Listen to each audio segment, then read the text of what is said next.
Todavía no está al aire, ¿verdad? Al aire no está. ¿Ya estoy al aire yo? ¿Ya estamos al aire?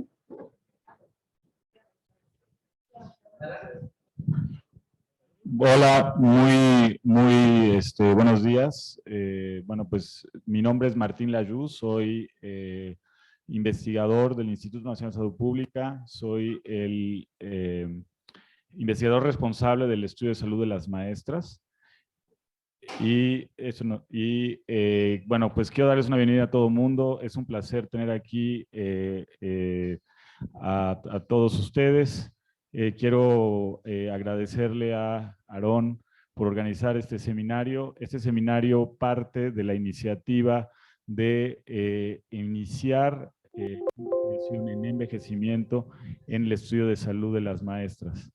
Esto ha sido gracias a una colaboración que se está estableciendo con la Universidad Rush en Chicago y pues gracias también a el trabajo que ha realizado desde hace tantos años el Instituto Nacional de Salud Pública en el área de envejecimiento. Le paso la palabra entonces a Aarón para que iniciemos esta sesión.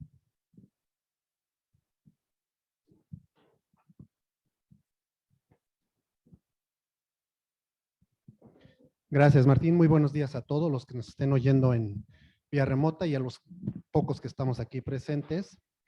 Pues vamos a iniciar como bien dice Martín, este seminario está dentro de una iniciativa de colaboración al interior del instituto, ¿no? Que de manera importante queremos confluir en capacidades con esta población de adultos mayores, aprovechando una cohorte que tiene muchísimos individuos, como es maestras, ¿no? Entiendo que en algún momento también se agregarán maestros, ¿no? Maestros y maestras. Y la capacidad que hemos ido construyendo a lo largo de los años dentro del Centro de Investigación y Evaluación de Encuestas sobre Investigación en Envejecimiento. Entonces, juntando estas dos capacidades es que surge esta iniciativa y el seminario de hoy particularmente sobre este tema tan importante. En este seminario vamos a abordar el tema de las potenciales asociaciones, las potenciales conexiones entre cognición y dormir, ¿no? Déjenme decirles que hace una semana más o menos platicaba con una muy cercana amiga y me decía, estoy muy cansada, casi deprimida, no puedo hacer casi nada, mi vida diaria casi no fluye bien, ¿no? Y yo le hice la pregunta básica, ¿has dormido bien? Trata de dormir bien unos días y después verás que quizás eso te va a ayudar. Ya no he vuelto a platicar con ella, yo espero que haya seguido mi consejo, porque ya después ver, si después de dormir bien seguía con esos síntomas, bueno, quizás valdría la pena canalizarla a algún especialista. Pero sírvame esta pequeña anécdota para comentarles. Hoy en día casi hay un acuerdo hoy en día de que hay 3 pilares para el bien vivir y conservar la buena salud. Comer bien, ¿no? Hacer ejercicio, tener actividad física. Y el tercero es dormir bien. Curiosamente, las políticas en salud a nivel clínico, de población, etcétera, de investigación, se centran mucho más en comer bien y en hacer ejercicio, ¿verdad? Hasta la publicidad que ustedes pueden oír todos los días es coman frutas y verduras y hagan ejercicio, ¿verdad? Eso se ve en todos lados. Y entonces lo que les quiero comentar ahora a todos los oyentes es que una parte importantísima de mantener una buena salud es unos buenos hábitos del sueño. No dormir bien tiene muchos, lo vamos a ver en este seminario, implicaciones a todos los niveles, mentales, físicos, etcétera. No dormir bien tiene muchas implicaciones para la salud, es muy importante. Y segundo, y con esto termino la introducción, esto es especialmente importante para los adultos mayores. Hace unos días estuvimos en un encuentro nacional de investigadores donde presentamos este tema y yo decía, para los adultos mayores no hay ni una sola política a nivel pública, de salud pública, ni siquiera de investigación dirigidas al dormir de los adultos mayores. Y empezamos por los hábitos más básicos. Son 3 cosas muy básicas que deberíamos tratar todos adultos mayores, ¿no? Hay una cosa que se llama el timing. Tienes que irte a dormir tratar de irte a dormir casi siempre a la misma hora. Eso se llama el timing. Número 2, y esto es muy importante, fíjense, el número 2 es muy importante porque de acuerdo a los últimos resultados del censo, de la encuesta ampliada del censo, casi el 85% de los hogares mexicanos tiene una televisión en su recámara. El consejo número 2 es no te duermas con fuentes de iluminación. Claro, hoy en día está más difícil porque las televisiones, las tabletas, los celulares. Entonces, el segundo de higiene es muy simple. No introduzcas en tu recámara fuentes de luminosidad, ¿no? Es el segundo. Y el tercero, que es para los adultos mayores, que es el más difícil de cumplir, pero también es, trata de no hacer siestas, ¿no? O sea, pero esas cosas tan simples, la inmensa mayoría de adultos mayores en México no las saben. No se les dicen en el primer nivel de atención, no se les dicen en otro lado, y además es casi imposible que un adulto mayor común y corriente llegue a un especialista de medicina del sueño. Es casi imposible, ¿no? Entonces, el bien dormir es un tema, debería ser de lo más importante que tenemos en términos de clínicos y de salud pública y de investigación, y de eso se trata este seminario. Este seminario es acerca de las posibles mecanismos y asociaciones que están detrás del bien dormir y una buena preservación de la función cognitiva, empezando desde lo más básico hasta lo más complicado que pueden ser la presencia de demencias o de Alzheimer. Les doy la bienvenida nuevamente, gracias por estar aquí. Le voy a dar específicamente las gracias a nuestros dos ponentes, son dos personas con una amplia experiencia, con un amplio conocimiento. Welcome, David. Thank you very much. Welcome to Mexico. Bienvenida, Ana Luisa, muchas gracias. Permítanme presentarlos a ambos y después les doy su palabra. Me voy a permitir leer aquí la biografía de David. Él es director del Roche Alzheimer's Disease Center y profesor Robert Borwell de Neurological Science. El profesor David ¿no? ha dirigido proyectos diseñados para identificar terapias novedosas para enfermedades neurológicas comunes, ¿no? Además, ha sido consejero internacional y miembro de cuerpos editoriales de importantes revistas a nivel internacional sobre el área neurológica, ¿no? Es también consultor en el área de envejecimiento de los National Institutes of Health, ¿no? Fue ganador en 2018 del premio Potamkin para la investigación en demencias. Tiene más de 1,150 artículos publicados, revisados, ¿no? Y más de 180,000 citas en nacional. Es neurólogo y nos da mucho gusto tenerlo aquí. Con respecto a la doctora Ana Luisa Sosa Ortiz, ella es psiquiatra con un doctorado en epidemiología psiquiátrica, trabaja en el Instituto Nacional de Neurología y Neurocirugía, perdón, aquí en México, es jefa del laboratorio de demencias en dicho instituto, es miembro de la Academia Nacional de Medicina, es miembro del Sistema Nacional de Investigadores nivel 3, es la coordinadora principal de un estudio muy importante a nivel no solo de México, sino mundial, que se llama el estudio 1066. Yo jamás he entendido por qué es 1066 y me lo han explicado como 200 veces, pero este estudio es el estudio en México que nos ha servido para estimar la prevalencia y la incidencia de demencia en adultos mayores. Es un estudio importantísimo en México. Entonces, les doy la bienvenida nuevamente. Gracias. Y le voy a dar la palabra a David, que nos tiene su presentación. Sleep, Rhythms, Aging and Dementia, sueño, ritmos, supongo que ritmos circadianos, envejecimiento y demencia. David, go ahead. This is all yours.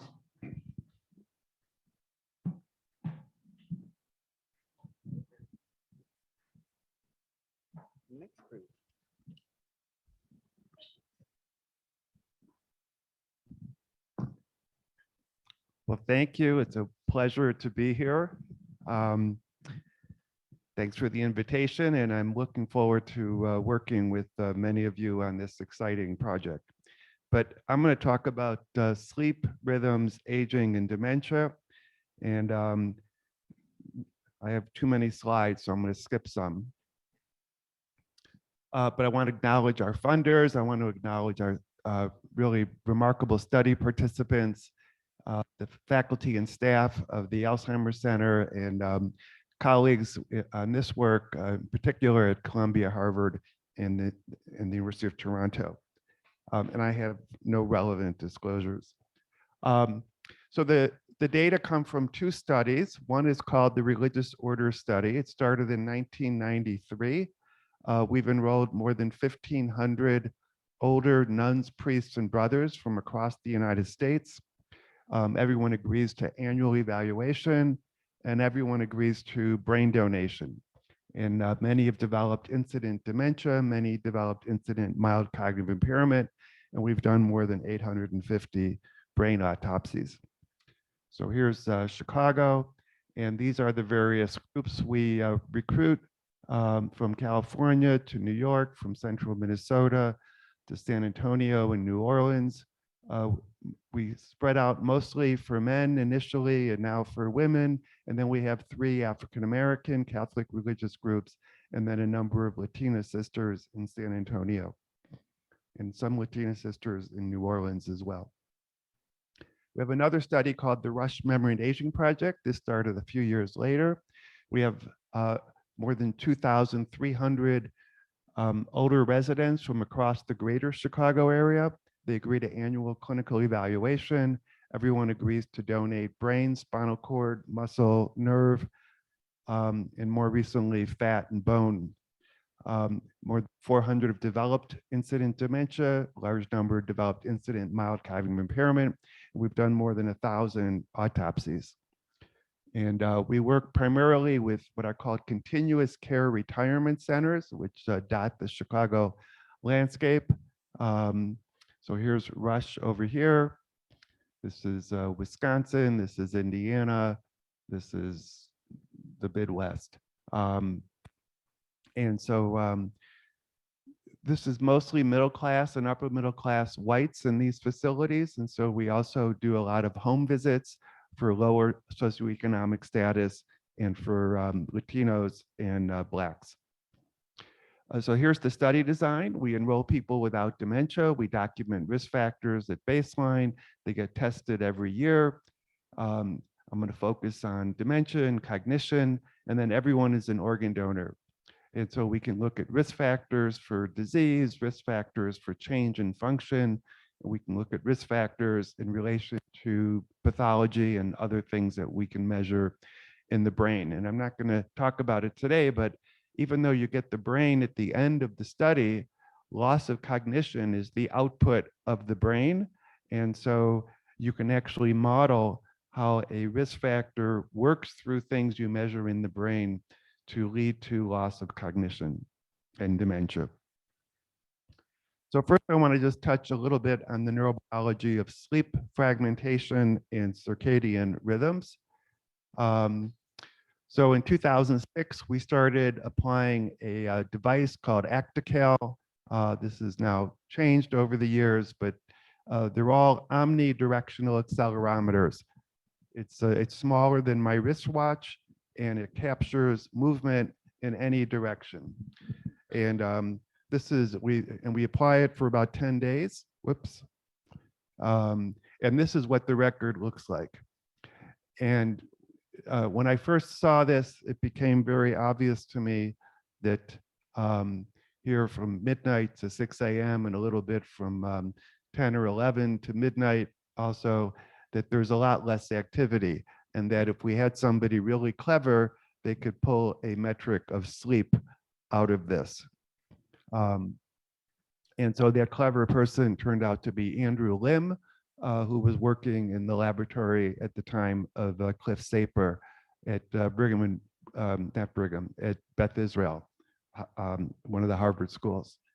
And so basically what he did was he binned these activities into activity and rest. And here you can see this long run of rest interrupted by this little blip of activity. And he created models of sleep fragmentation, which are runs of rest. This is K rest activity fragmentation, runs of rest interrupted by sleep. And so here's the 10th percentile of sleep fragmentation. You can see long runs. And here's the 90th percentile of sleep fragmentation. You can see that there's a lot more activity. So 0.36 versus 0.021. This is, I don't know what that is, but this is the intermediate nucleus of the hypothalamus. And in there is the ventrolateral preoptic nucleus, which is the sleep switch. And it operates with galanin. This is what this looks like. These are galanin positive neurons in the ventrolateral preoptic nucleus. And this is related to sleep fragmentation. It is related to sleep fragmentation in people without Alzheimer's dementia and with Alzheimer's dementia. And interestingly enough, it's related to sleep fragmentation proximate to death, but not so much if the actigraphy was done years earlier. So this suggests that we're actually capturing with this sleep metric an actual sleep phenotype based on the neurobiology. And sleep turns out to also be, or the neuron number is also related to dementia, which is also related to sleep. Now here's a wrist actigraphy, another way to look at these data, which is to look at the activity across time. And what you see is these runs of activity in waves. And so we could also pull out circadian rhythms from this same wrist actigraphy. This is the suprachiasmatic nucleus, and this is what sets, this is the master regulator of your circadian rhythms. And there's vasoactive intestinal peptide positive neurons and arginine vasopressor neurons. And here we see that the number of neurons is related to your amplitude of your circadian rhythms. And so again, this is just suggesting, and it's not related to sleep. So we're actually pulling out something from the same actigraphy that is not related to sleep. It is related to rhythms, all right? And it's related to the known biologic structure that subserves circadian rhythms in the human. Okay, so let's move on to sleep and dementia. So first we looked at this sleep metric in a cross-sectional study, and we see that it's strongly related to several areas of cognition. This is a global measure of cognition based on 17 cognitive performance tests. It's actually made up of the tests that go into here. Interestingly enough, the only thing it's not related to is episodic memory, which is the classic memory that's impaired in Alzheimer's disease, but it's related to everything else. Here we can see the 90th percentile versus the 10th percentile for risk of developing Alzheimer's dementia. So sleep fragmentation is associated with risk of Alzheimer's dementia over time. And it's related to change in cognitive function.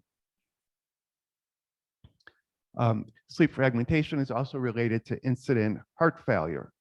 All right, and what's bad for the heart is bad for the brain, or bad for the brain is bad for the heart. And so these people are organ donors, so I have to show you a little bit of brain pathology.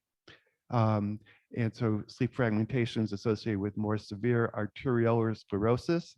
That's what this is. This is a thickening and hyalinization of the penetrating arteries in the brain. You get this usually from hypertension. And this is a subcortical macroscopic infarct, which means that it's an infarct that you can see with your naked eye. And so when a piece of brain tissue is infarcted, the brain tissue dies, it gets cleaned up, there's a gliosis around it, and then there's a hole filled with spinal fluid. We can also look at brain volumes using MRI, and we see that, oops, I'm getting used to this thing, orbital frontal bilaterally, in the inferior frontal gyrus, pars orbitalis, is shrinking in people with sleep fragmentation. And sleep fragmentation is associated with Parkinson's disease pathology. So the two classic pathologies that you see in Parkinson's disease are neuronal loss and Lewy bodies. And you can also get, and this is in the substantia nigra, and you can also get Lewy bodies in the neocortex in the brain. And this is just when you combine them to make a pathologic diagnosis of Parkinson's disease. So we have wrist activity measures of sleep fragmentation are associated with level of cognition incident Alzheimer's dementia and cognitive decline, incident heart failure, arterial sclerosis, subcortical macroscopic infarcts, the volume of different brain regions, and then pathologic Parkinson disease. So let's move to rhythms in dementia. Well, there's a lot of ways to look at rhythms. I showed you one from the actigraphy. I'll show you another one here, which is, this is the association between season and cognition in adults without cognitive impairment.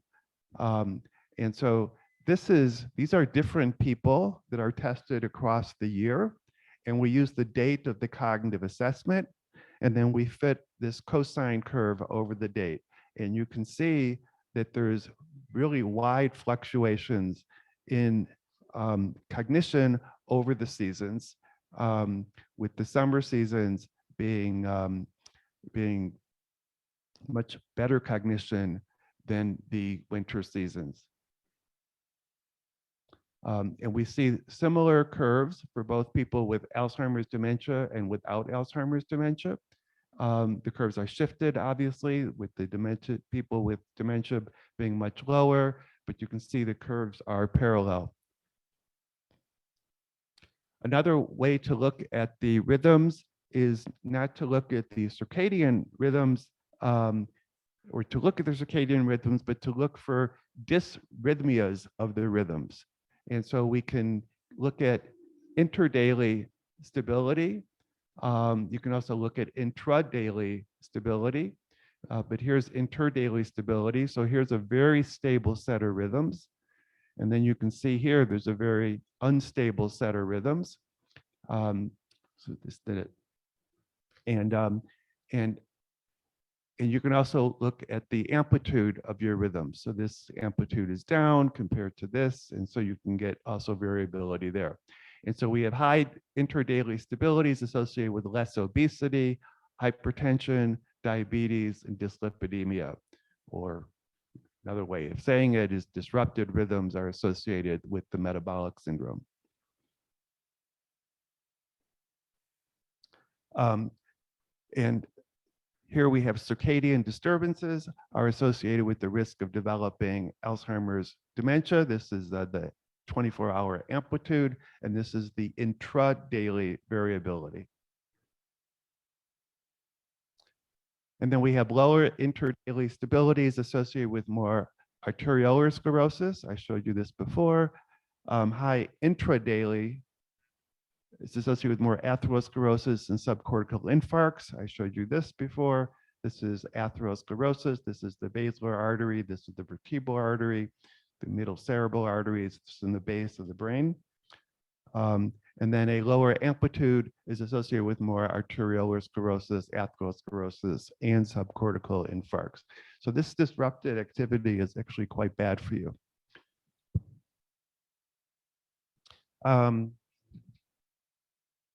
Interest of staying on time, I'm gonna skip a couple of these slides.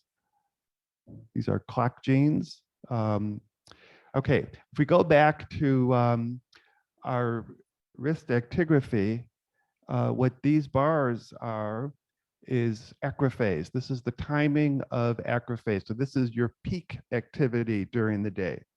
All right, another metric you can pull out of the same little device.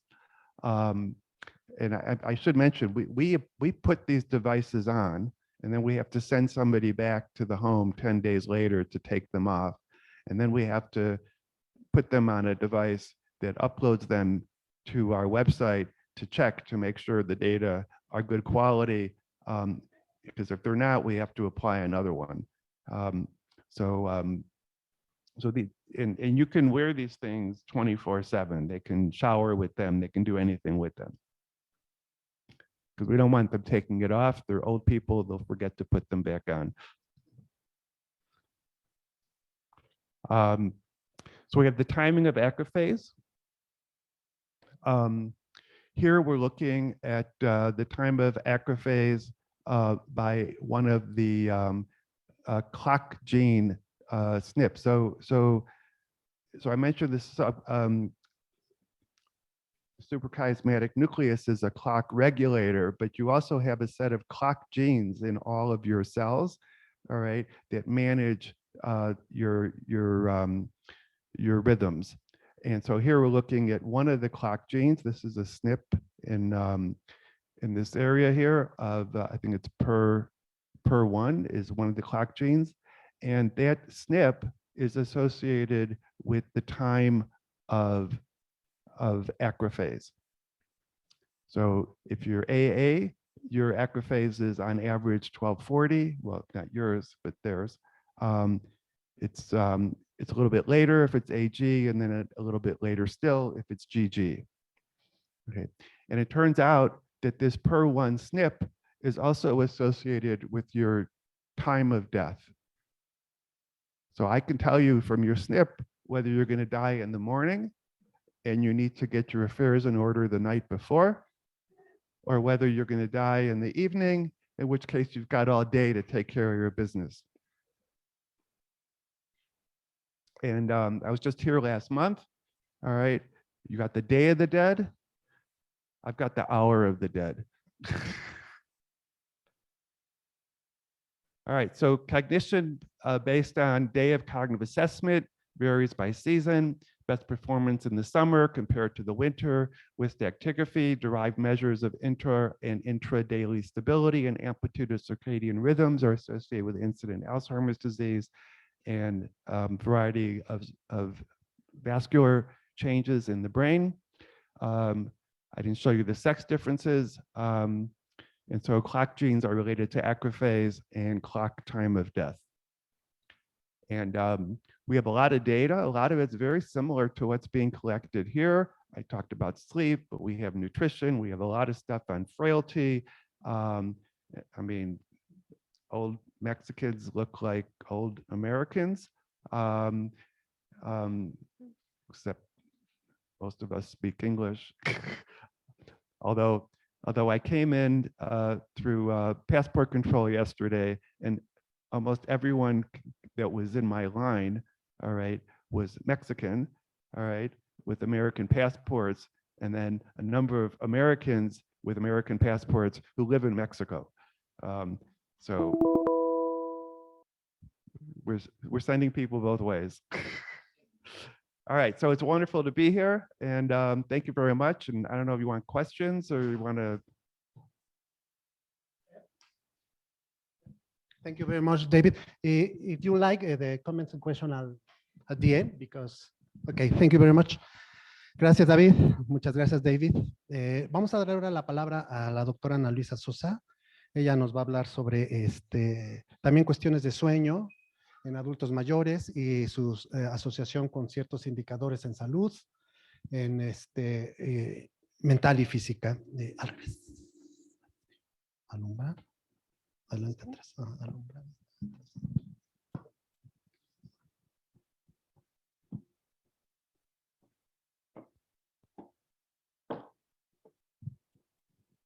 Okay, thank you so much for the invitation.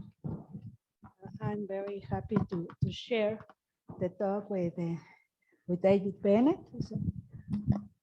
It's a distinguished situation for me. But as I'm a good example of what happened when you don't sleep, I didn't sleep at all last night. Then, because I had a particular situation, the death of a relative, and then I will take the example of Aaron, and I will speak in Spanish, because when I don't sleep well, I used to have paraphasias. Then in English will be worse. I don't want to say something terrible to you. Then you will see how we were with that we have. We don't have actigraphs. We don't have histopathological studies, but we have patients and we have questions.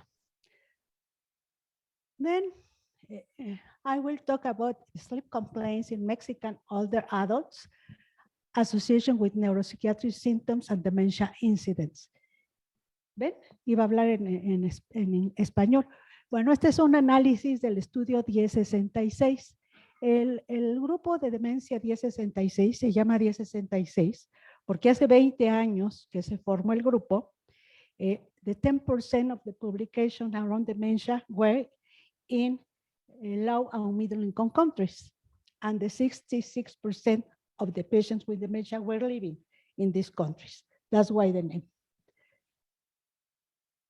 And then this is a multi-center study that includes 5 Latin American countries.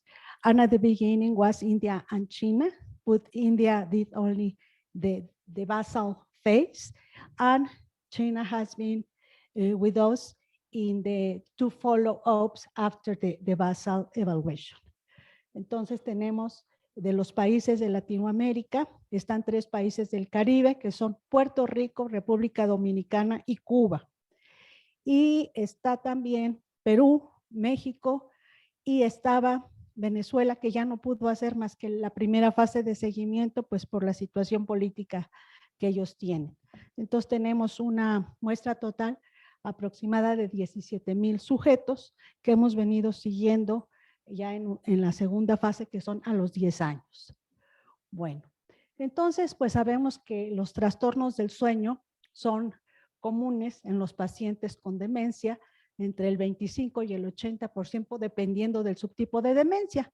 Por ejemplo, sabemos que en el caso de la demencia de cuerpos de Lewy existen parasomnias, incluso nos ayudan a hacer el diagnóstico, pero también los pacientes con otras demencias tienen problemas del sueño. Son muchos los mecanismos que pueden permitir y favorecer esta asociación.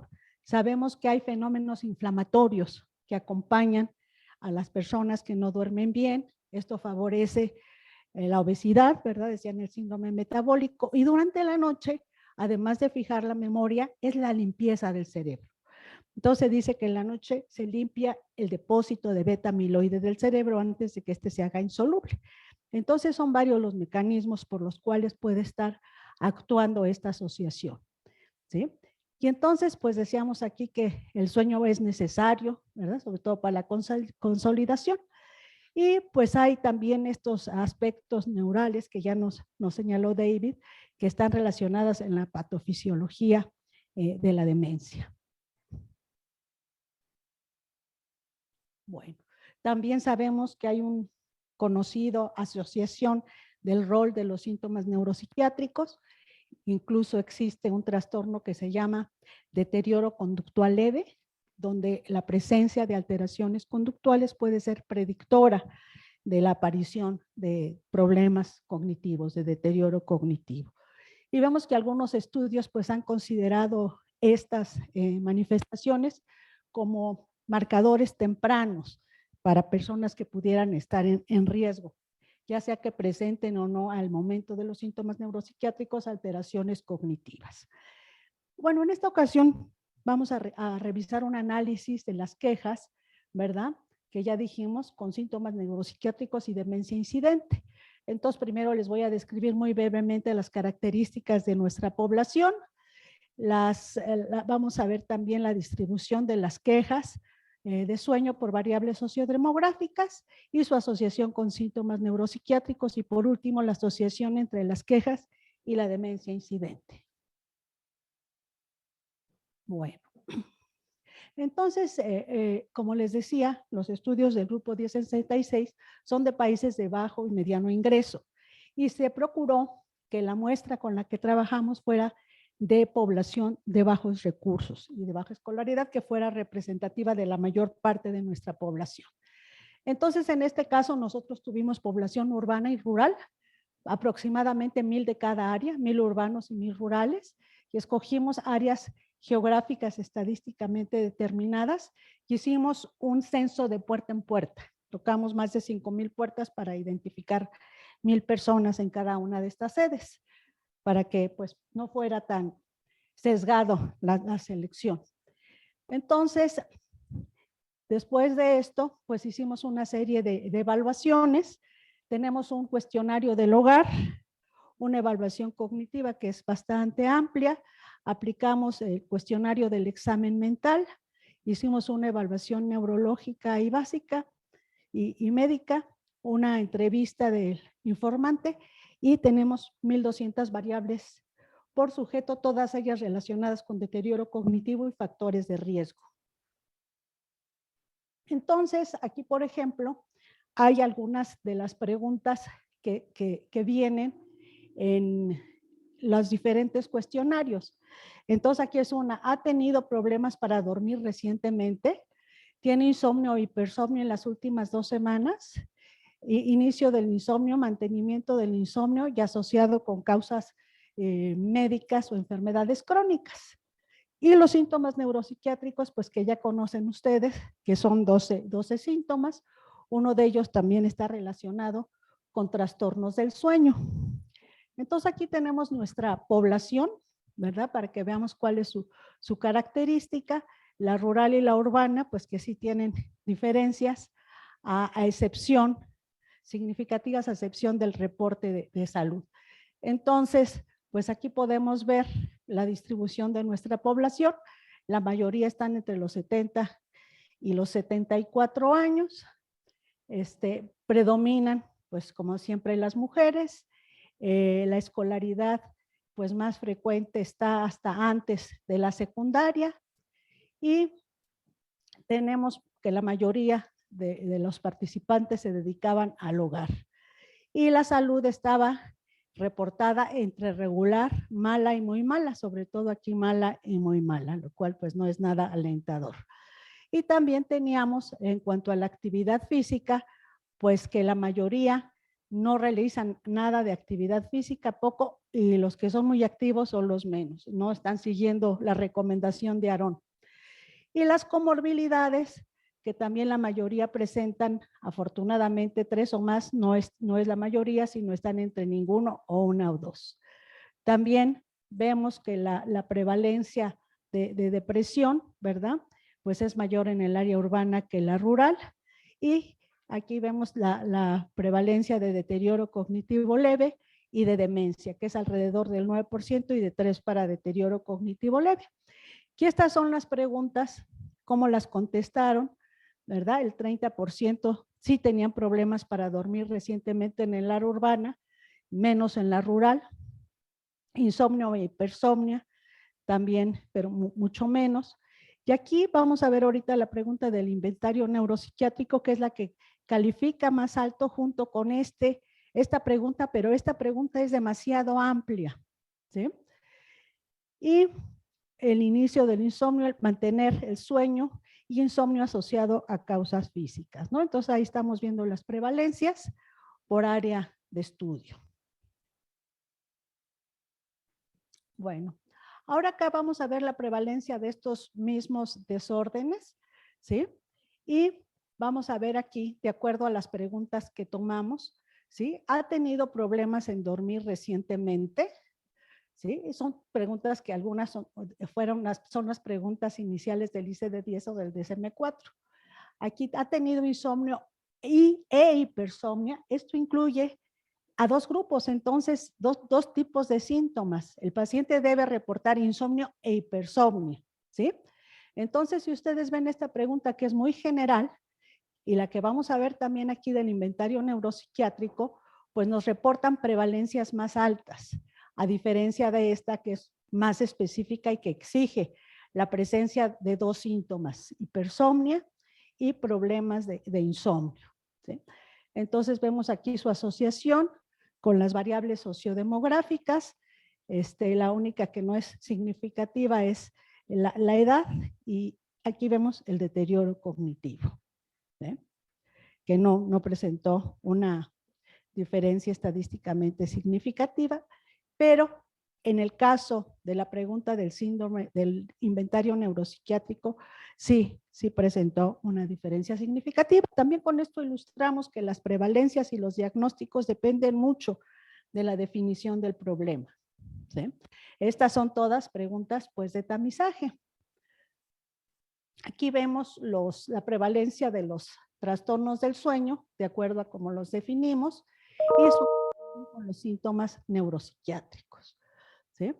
Entonces aquí podemos observar que hay algunas que se asocian, por ejemplo, la irritabilidad, ¿sí? Cuando hay trastornos del sueño hay mayor irritabilidad y eso pues es comprensible, ¿verdad? Aquí podemos ver las alucinaciones, ¿sí? También se asocian más a este tipo de de problemas, la depresión, como sería de esperarse, la presencia de ansiedad, la presencia de apatía.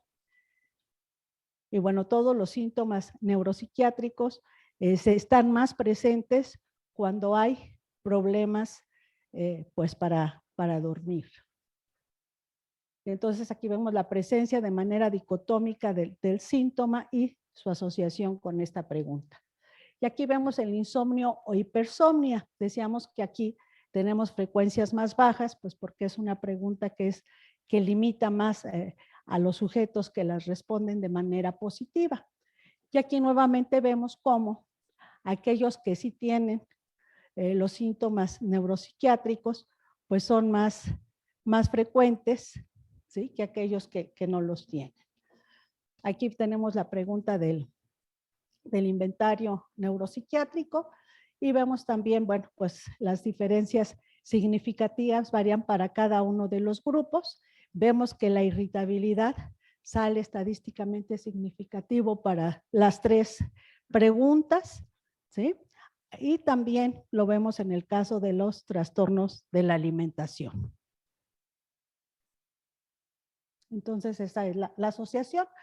Si nosotros aquí vemos los radios de prevalencia para cada uno de los síntomas neuropsiquiátricos y las quejas de memoria, pues vamos a encontrar también, vamos a ver nuevamente la irritabilidad, que sale estadísticamente significativa en todas las preguntas, excepto el mantenimiento del insomnio, ¿sí?, que es el que sale, se mantiene en todos los casos, ¿no?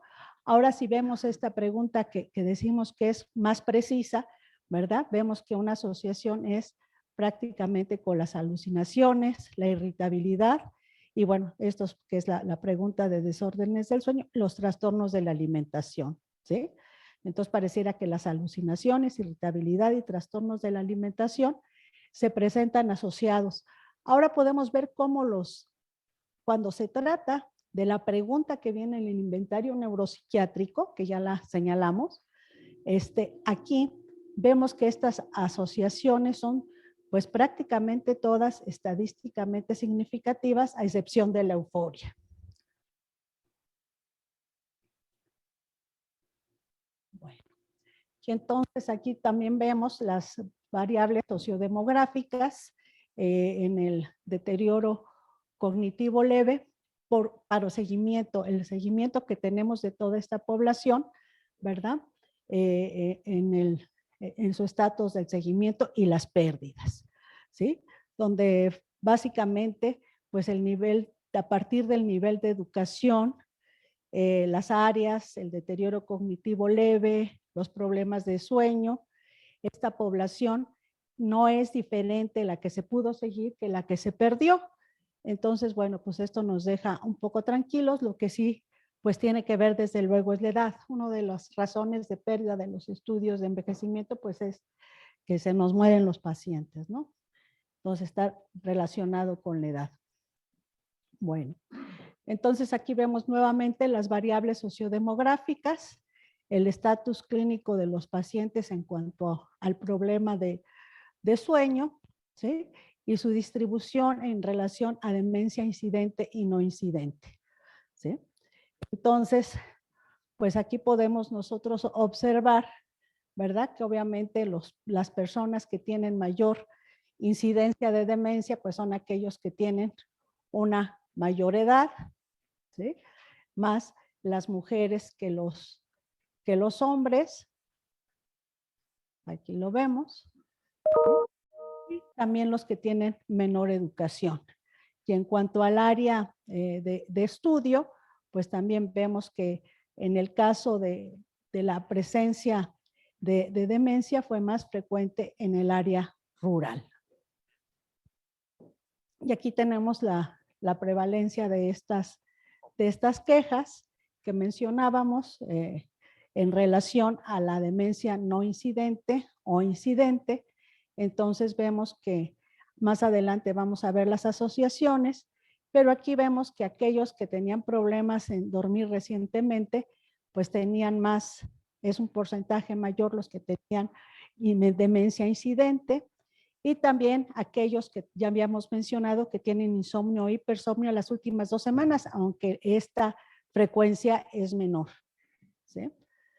Y aquí vemos también en relación a los síntomas neuropsiquiátricos, aquellos que tenían este tipo de trastornos tenían con mayor frecuencia demencia incidente.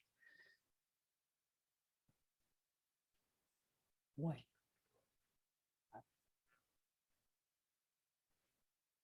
Me falta una. Esta. Bueno.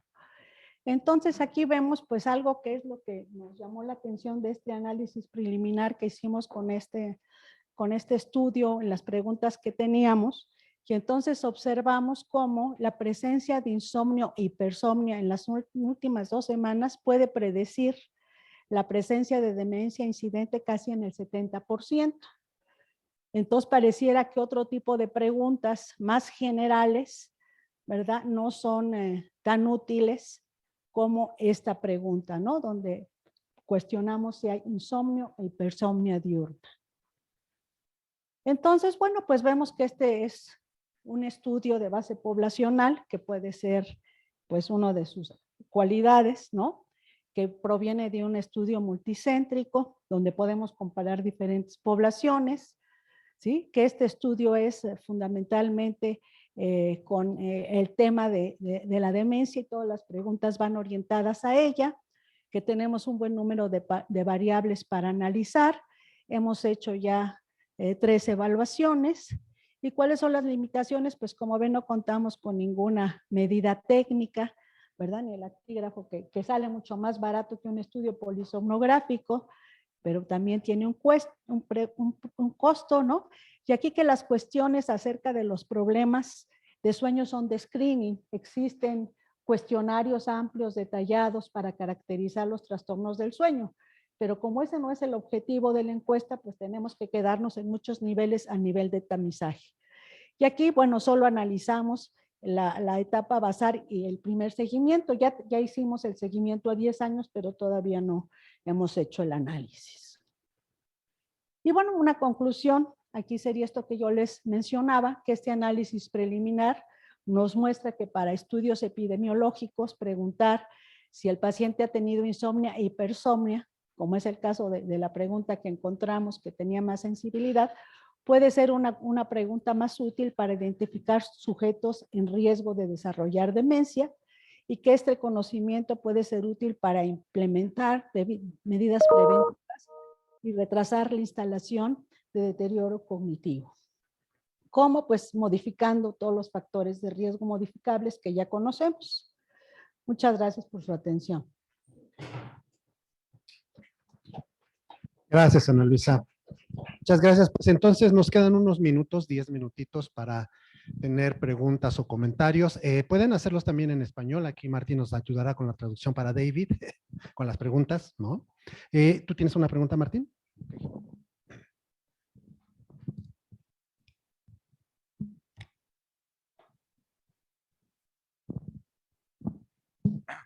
Muchas gracias. Una pregunta para ambos. Tiene que ver con estos cuestionarios que hay sobre calidad de sueños. Hay un cuestionario que se llama el cuestionario Pittsburgh. Entonces quería ver qué experiencia habían tenido y qué tan útil es, digamos, este dominio de la calidad del sueño auto referida, ¿no? So, David, I wanted to ask you about your experience using questionnaires that look at the quality. So there's the Pittsburgh Quality Index Scale, and whether that talking or the domain of or just self-perceived quality sleep, how useful that has been, and whether you have looked at all at the relationship with the Actigraph work.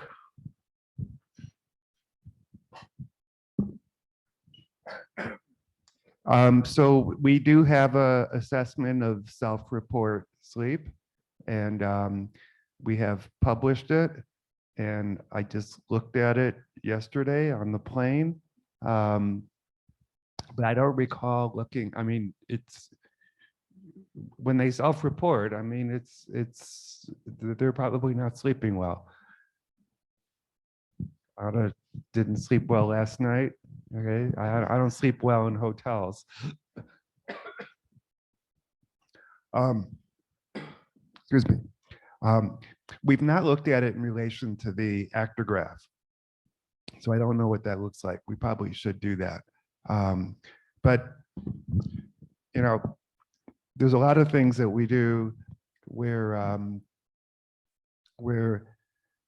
the self-perception is the perception. I mean, that's what people live with, you know. So for example, we have a self-report questionnaire about early life experiences, early life adverse experiences, early life cognitive experiences, all kinds of things from their early life. And people ask us all the time, you know, well, how do we know if that's what really happened, you know, 70, 80 years ago in these people? And the answer is, I don't know what really happened, but this is the memory they're carrying with them in their lives. And so, you know, we all have a narrative of what happened to us when we were little. If you were to have asked my sister and myself what it was like growing up in our house, you would never have guessed we grew up in the same house and we're only, you know, 1 year difference in age. All right, so we have very different perceptions and we bring those with us. And so what actually happened and what people perceive are both, to me, equally valid pieces of information about people. So we do have that data. We tend to focus on the actigraphy because no one else has it with the brain. You can get it. I can tell you that the Health and Retirement Study, which is a nationally representative survey of 20,000 people, they're doing actigraphy, so they mail them out. But you're actually going to the home, so you could drop them off. It's not cheap. I mean, we have over 100 of them for a study of over 1,000 people. You start scaling that up across the country, it's not cheap.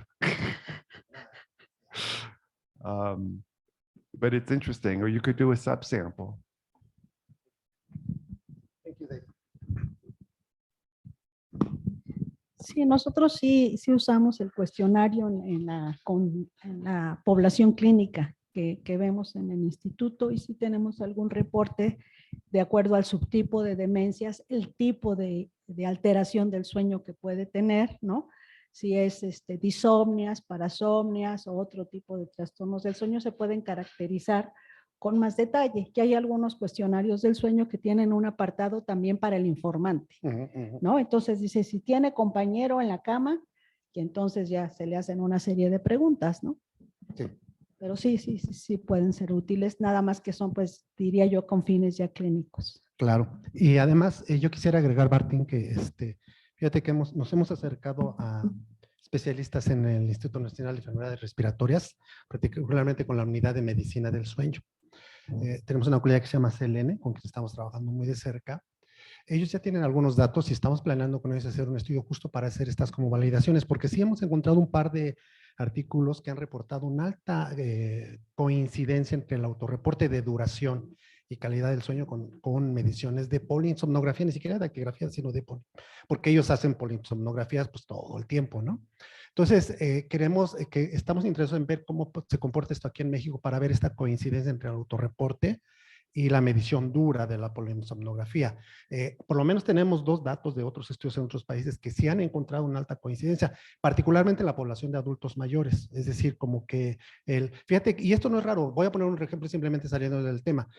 Es bien sabido que el autorreporte del peso y talla en los adultos mayores es muy exacto, ¿no? Cuando lo comparas con, en ASEM lo ha hecho, cuando lo comparas con la medición dura, hay una coincidencia muy alta, ¿no? Está la estimación. Entonces, sí, yo diría que hay, Pittsburgh es solo una de tantas escalas de calidad del sueño, pero nuestro objetivo ahorita es centrarnos en eso, porque hacer actigrafías que ciertamente son más baratas, pero incluso hacerlas a nivel poblacional con una muestra que está en todo el país es casi imposible, ¿no? ¿Tienes otra pregunta? Nada más para comentar que en ESMAESTRAS y tenemos o sea, sí tenemos medidas de cantidad y calidad de sueño. De hecho, tenemos el índice, o sea, el cuestionario de Pittsburgh, y que creo que ahora que lo estoy escuchando, creo que un análisis descriptivo inicial, simplemente viendo la distribución, digamos, de la calidad de sueño por grupo de edad, pudiese ser algo interesante como para empezar Sin duda. a trabajar. No, y aparte ya tiene medidas de funcionalidad, entiendo, actividades básicas e instrumentales. Entonces, En el cuestionario más reciente, pero que si tengo en un cuestionario previo, tenemos la medida de sueño, y que yo creo que pues es un área pues claramente de creciente interés, donde, y esta es una invitación a todo mundo, o sea, donde realmente hemos trabajado poco. Los datos están ahí disponibles para su uso. excelente. Ok, ¿alguna otra pregunta, comentario para antes de terminar? Porque ya estamos para terminar. Allá hay algo, Betty, en la red, en el chat. No. Tenemos una pregunta. Sí, pide la palabra. Danos unos segundos. Adelante, Rosalinda, por favor. Tenemos una pregunta. Muchas gracias, muchas felicidades a los ponentes. La verdad es un placer escuchar a la doctora Sosa. Muchas gracias, hemos aprendido mucho de usted, doctora. Y mi pregunta es principalmente sobre estos resultados del pronóstico de la pregunta para la incidencia de demencia y su relación con el sueño, que es la insomnia y la hipersomnia diurna. Mi pregunta es si ustedes en esta pregunta utilizaron alguna estrategia, sobre todo en esta palabra técnica de hipersomnia a los participantes, sobre todo en las personas de baja escolaridad, porque así hubo sesgo o cómo trabajaron esta parte. Gracias, muchas felicidades. Se le pregunta si toma varias siestas durante el día. ¿Sí? Si tiene hipersomnia o si toma varias siestas durante el día. Fue la manera de hacer la pregunta. Muchas gracias. Ok, pues muchas gracias. Estamos justo para terminar, las 12 en punto. Les agradecemos mucho su asistencia virtual y presencial. Muchísimas gracias. Un aplauso para los expositores. Thank you, David. Thank you very much. Gracias, Ana Luisa. Y pues seguimos a lo que nos continuamos. Muchas gracias a todos.